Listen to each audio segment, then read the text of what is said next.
Assalamualaikum warahmatullahi wabarakatuh. My name is Jafar Siddiq. Today, I will tell you about my daily life before and after the COVID-19 to fulfill my English course assessment. Art is heavy when there was no effort when Ciamis was not yet a safer zone. But after that paradox, everything adjusts to the lecture assessment that keep arriving and the visual assessment.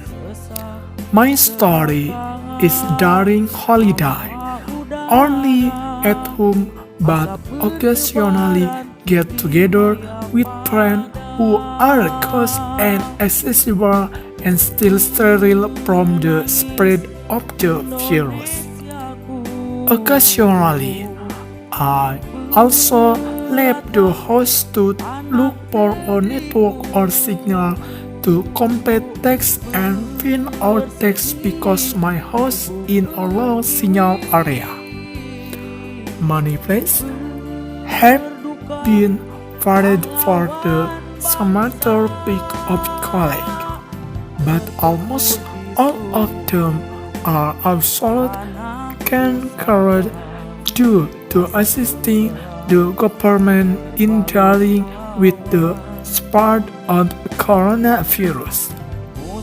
Even though it's barely they are utterly done, but there are no times when they continue to work on things.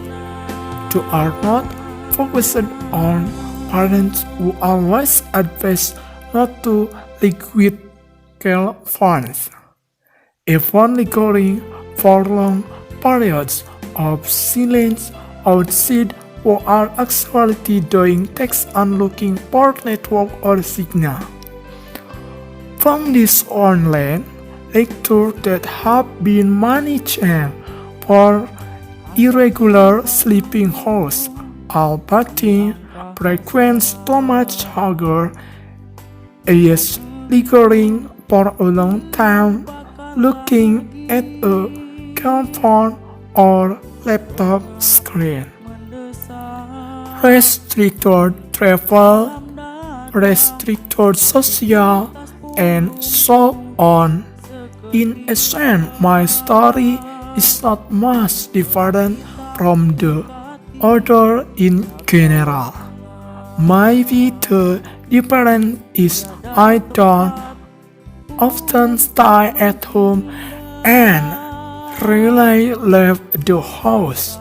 My message is just stay away from health and comply with government health protocol. Okay, thank you. Wassalamualaikum warahmatullahi wabarakatuh.